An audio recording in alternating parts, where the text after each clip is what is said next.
Baik, assalamualaikum warahmatullahi wabarakatuh. Salam sejahtera untuk kita semua.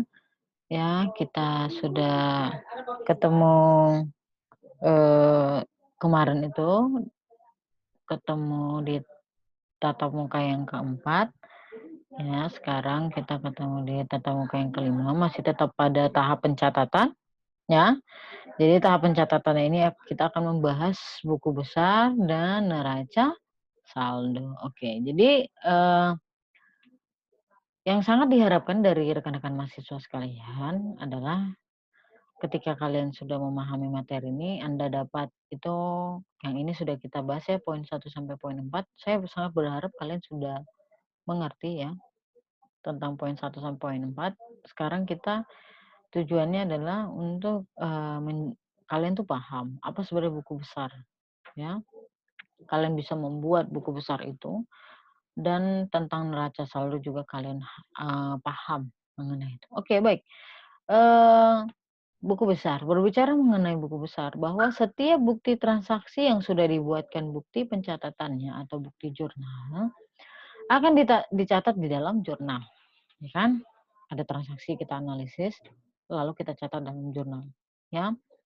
Dan itu secara kronologis ke dalam masing akun-akun, kan begitu ya kan? Nah, jadi selanjutnya tahap apa yang akan kita lakukan, yaitu adalah buku besar, ya. Jadi, buku besar itu merupakan kumpulan dari akun-akun, ya, yang sejenis, ya, kumpulan dari akun-akun yang sejenis. Nah, lalu proses pencatatannya dari jurnal umum ke buku besar itu dinamakan posting. Nah, buku besar, kita harus tahu dulu apa pengertian buku besar itu, kan. Nah, menurut Hermawan dan Masyad, menyatakan bahwa buku besar adalah kumpulan dari semua rekening aktiva, utang, ekuitas atau modal, pendapatan dan beban. Itu menurut si Marwan dan Masyad. Nah, lalu menurut si Warsono dan kawan-kawan, buku besar atau ledger adalah media untuk mengumpulkan catatan perkiraan sejenis yang sebelumnya sudah dicatat di dalam jurnal umum. Nah, jadi dari dua pengertian ini dapat kita simpulkan bahwa buku besar merupakan media yang digunakan untuk mengumpulkan catatan perkiraan-perkiraan sejenis yang sebelumnya telah dicatat ke dalam jurnal. Ya, jadi buku besar tuh yang saya tadi katakan, catatan perkiraan-perkiraan sejenis ya yang telah kita catat sebelumnya di dalam jurnal. Nah, bentuk buku besar itu sendiri di sini saya ada bahas 4 bentuk ya. Yang pertama bentuk T atau skontro ya. Kalian bisa lihat di sini. Ya, bentuk T itu seperti apa? Ada nama akun, sisi debit dan kredit, hanya itu saja. Nah, ada bentuk 2 kolom ya, bentuknya seperti ini. Ya, 2 kolom. Ya, ada sisi debit, tetap ada sisi kredit.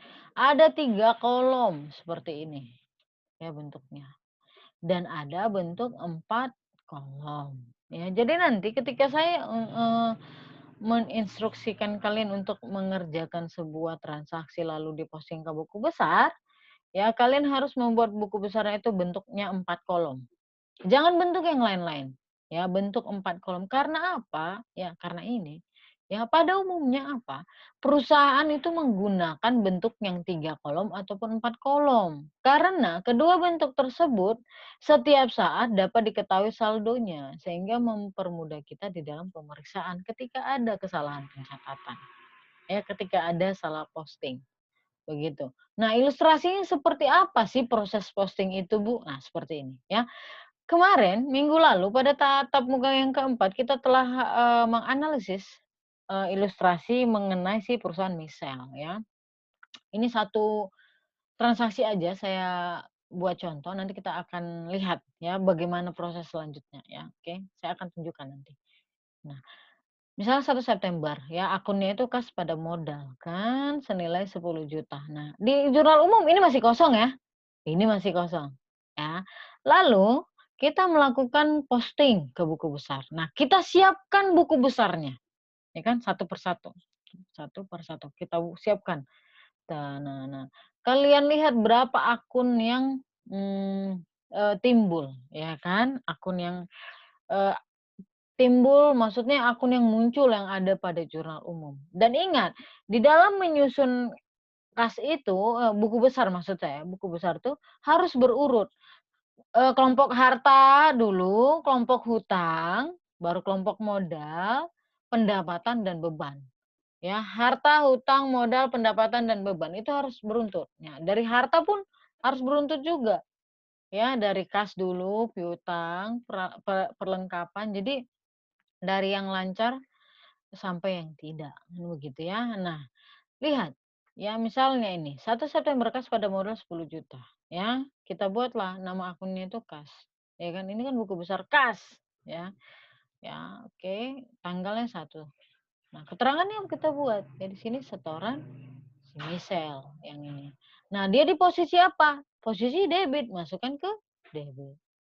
Ya, lalu kode akunnya kita buat ya, kode akun. Ya, kode akun ini kode akun kasnya apa gitu ya kan.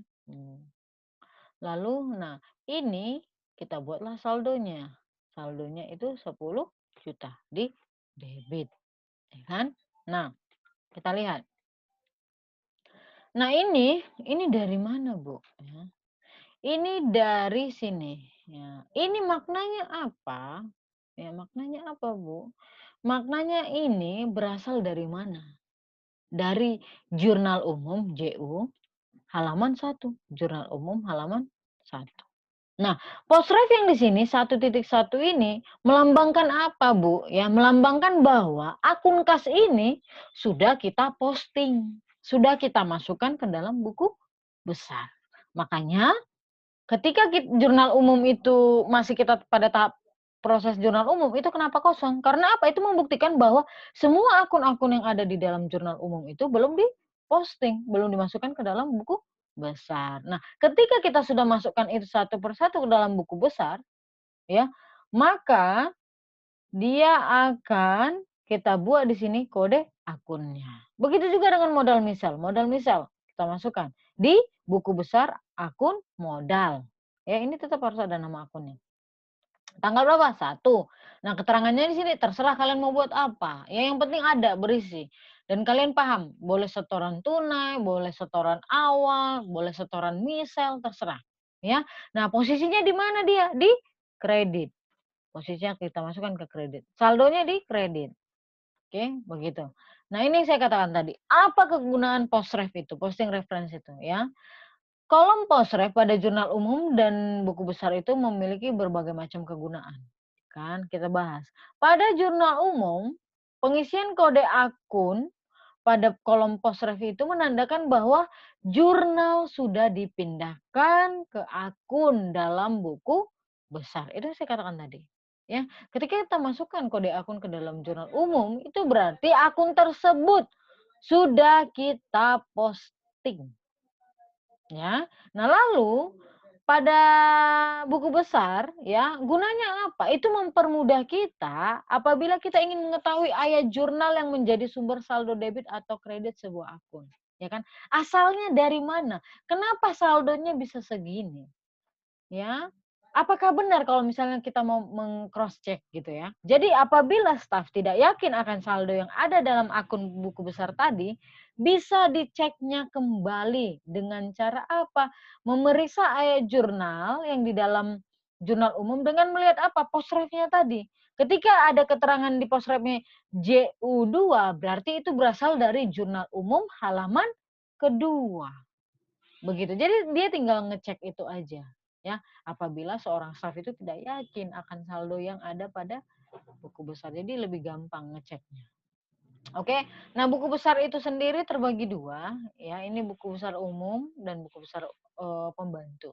Ya, buku besar pembantu ini biasanya digunakan untuk mencatat rincian akun tertentu yang ada dalam buku besar umum. Begitu. Nah, tidak semua akun itu memerlukan buku besar pembantu. Ya, hanya akun piutang dagang dan hutang dagang. Dan ini biasanya digunakan pada perusahaan dagang, balik lagi, pada perusahaan dagang, ya. Buku besar pembantu itu diperlukan untuk merinci saldo yang terdapat di dalam buku besar umum. Oke. Nah, coba kamu bayangin ya, sebuah perusahaan dagang itu pasti pelanggannya banyak, ya enggak? Ya mereka menjual barang dagangannya itu kan banyak ya, enggak hanya ke satu pelanggan, ke banyak pelanggan. Misalnya pelanggan A, B, C, D gitu kan. Nah dan pelanggan-pelanggan itu nggak mungkin semuanya bayarnya tunai, kan ada yang kredit, ya kan? Kan pelanggan itu kan ada yang ngutang. Sama juga ketika perusahaan ingin membeli bahan baku, ya kan, misalnya membeli barang dagangannya itu, ya kan ada juga dia membeli barang dagangannya itu enggak hanya ke satu supplier, pasti ke beberapa supplier, ada supplier A, B, C, D gitu kan. Dan itu, biasanya ya nggak semua dilakukan secara tunai, pasti secara kredit juga. Nah jadi itu nanti, kita buat buku besarnya itu ke masing-masing pelanggan. Misalnya satu buku besar pembantu untuk pelanggan A, satu untuk pelanggan B, satu untuk pelanggan C, sama kayak supplier juga, satu untuk supplier A, B, C. Tapi ketika semua, saldonya ini ditotalkan, itu harus sama saldonya dengan yang ada di buku besar umum, ya. Itu harus sama. Ya ini yang saya katakan tadi ya.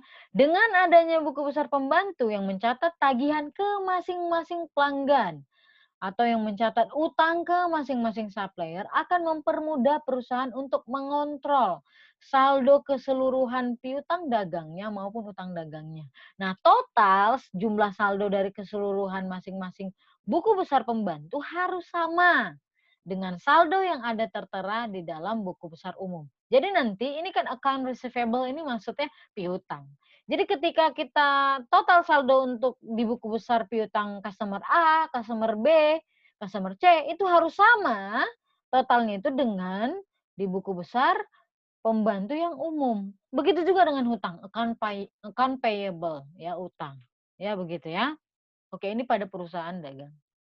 Oke. Nah, inilah dia ya, eee, contoh, dari buku besar kas yang tadi setoran misal tadi, itu ya. Nah lalu nanti kan, sampai pada akhirnya ketika semua sudah kita posting, kita harus, totalkan nanti itu kan. Nah seperti ini ya, ketika ada debit di sini kredit, kita ini kan kontra ya, kita harus kurangkan 10 juta dikurang 2 juta. Ya, hasilnya 8 juta. Kenapa didebit, Bu? Ya, karena dia memang posisi saldo normalnya itu kan didebit ya, saldo normal akun dari aktiva, begitu ya. Nah, lihat ini terus selalu ada dia tambahan 10 juta. Ya, berarti kalau debit itu kan berarti menyatakan kalau kas posisinya di debit, ingat, kas di debit, ingat aturan debit kredit. Oh, kalau kas di debit berarti bertambah. Berarti 10 juta ditambah 10 juta ditambah 8 juta, maka 18 juta. Ya. Oh, kredit berarti menyatakan itu dikurang, ada pengurangan kas. Pengurangan kas karena apa? Bayar iklan. Pada tanggal berapa? 15. Oke, nanti kita lihat. Ya, nanti Ibu akan tunjukkan. Oke, lanjut. Setelah ini apa, Bu? Ya, apa? Yaitu neraca saldo. Ya, apa itu neraca saldo? Neraca saldo adalah media yang digunakan untuk mencatat seluruh perkiraan atau akun yang diambil dari buku besar masing-masing pada akhir periode akuntansi. Ya, neraca saldo atau trial balance ini diperlukan untuk memastikan bahwa tidak ada kesalahan di dalam memposting. Ya, memposting apa jumlah debit kreditnya. Ya, dari jurnal ke buku besar. Ya, kecocokan antara jumlah debit dan kredit ini harus dibuktikan pada setiap akhir periode laporan akuntansi. Ya, nah jadi nanti setelah kita posting kan kita dapat itu saldo akhirnya berapa. Kita masukkan dia ke dalam neraca saldo. Langkah awalnya gimana? Ya, langkah awalnya dalam menyiapkan neraca saldo adalah menentukan saldo akhir per periode laporan akuntansi untuk setiap akun. Nanti itu kita lihat pada buku besar, ya. Seluruh saldo akhir tersebut untuk tiap-tiap akun, kas ya, utang gitu ya, akan dipindahkan ke dalam neraca saldo, ya. Gini dia, misalnya ya, ini bentuk neraca saldo seperti ini, ya jangan dirubah-rubah, ya, ada kode akun. Kalau di jurnal tadi dia ada tanggal, sekarang kalau di neraca saldo ini dia kode akun. Ya, ada nama akun debit kredit. Nah, nanti pada akhirnya kita akan totalkan dia akan sama ya, ini debit kredit ini. Totalnya 30 juta. Ya. Ini dari mana, Bu? Saldo akun kas itu ya pada akhirnya ya setelah dilakukan setelah mereka beroperasi sisanya itu 21 juta. Piutangnya segini, peralatannya segini, hutangnya segini. Ini kita lihat dari mana? Dari buku besar. Oke. Nah, sekarang saya akan menunjukkan kepada kalian bagaimana ya. Kita lihat ilustrasi yang kemarin yang Ibu kasihkan sama kalian ya. Yang ini ya. Ini kan tadi transaksi yang kemarin yang Ibu berikan. Lalu kalian sudah buat kan jurnalnya kan seperti ini kan? Ya, jurnalnya. Nah, lalu inilah buku besarnya. Nah, lihat. Nah, buku besarnya. Jadi saldo yang kita masukkan ke dalam neraca saldo itu yang mana, Bu? Ini. Ya kan? Ini. Ya, nanti kita buat. Ini untuk kas. Kas berada, ini kas. Kita biasa tuh, Bu, kas. Sudah kas. Nah, dia 21.300.000. Pindahkan dia ke sisi debit. Buat tadi. Nah, ini dia, lihat. Kas. Ya kan? Ini dia tadi kan. Nah, terus piutang usaha. Kita lihat terus apa lagi, Bu, yang kita pindahkan? Lihat lagi lah buku besar. Setelah buku besar kas apa dia? Piutang usaha. Nah, piutang usahanya di posisi debit 5 juta. Kita masukkan. Ini dia. Piutang usaha. 5 juta gitu. Nah, untuk proses postingnya gimana tadi, Bu? Kita lanjut ya. Tadi tanggal 1 sudah kan? Nah, tanggal 5 sekarang. Ya, tanggal 5 peralatan kantor pada kas. Tadi kan kita hanya membuat buku besar kas sama modal kan? Kas sama modal. Berarti belum ada buku besar peralatan kantor kan? Nah, kita buat lagi buku besar peralatan kantor. Ya, peralatan kantor. Kita buat peralatan kantor. Ya, peralatan kantor. Ya, tanggal 5. Posisinya di mana tadi? Di debit. Jangan lupa. Terus ini di debit. Oke. Nah, jurnal umum ya. Nah, masuklah dia. Oke, peralatan kantor. Nah, ini. Kasnya jangan lupa diposting. Harus semua diposting per transaksi. Oke, kasnya. Buku besar kas ada kas sudah? Ada, Bu. Karena kita tadi sudah buat ini buku besar kas ini kan? Di awal kan? Nah, ini. Tinggal kita masukkan pada tanggal 5 September. Oh, berarti ada kas di kredit 2 juta. Oke, lihat. Perhatikan. Nah, 5. Tanggal 5 ini kan? Nah, keterangannya apa? Dia membeli peralatan kantor. Terserah kalian mau buat apa di sini. Beli peralatan kantor, ya kan? Atau bayar peralatan kantor di posisi kredit. Nah, ini kenapa 8 juta? Nah, ini kan tadi saldonya 10 juta nih. Ya, 10 juta dikurang 2 juta. Ingat, ketika ada dia di posisi kredit, ya ingat, ketika kas di posisi kredit berarti dia mengurangi. Ya kan? Ingat, aturan debit kredit. Aktiva berada di posisi kredit berarti dia adalah berkurang.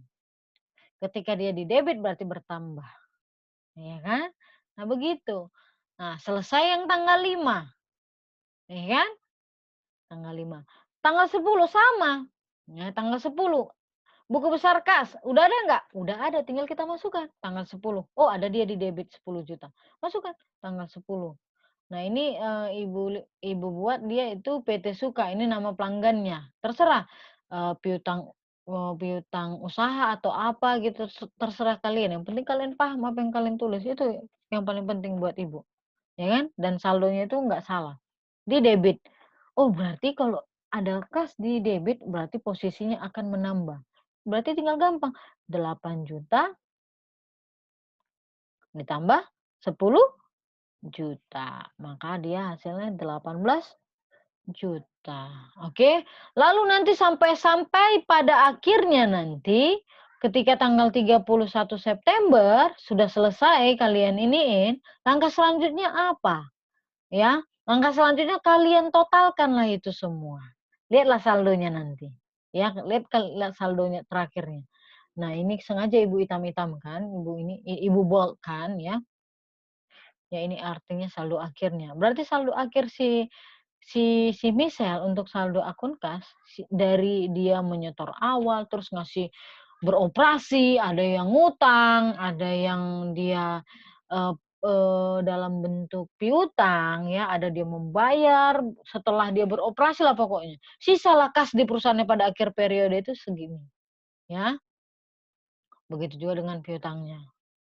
Ya, begitu juga dengan peralatan kantornya. Nah, inilah yang dimasukkan ke dalam neraca saldo. Sampai nanti dia harus balance. Ketika nggak balance, berarti salah. Berarti bisa Ibu pastikan itu salah, ya. Nanti ini Ibu akan kirim, ya, kalian bisa pelajari, ya. Nanti ketika ada, pertanyaan kita boleh diskusikan. Oke, mungkin itu yang, bisa Ibu sampaikan. Saya akhiri, assalamualaikum warahmatullahi wabarakatuh dan salam sejahtera untuk kita.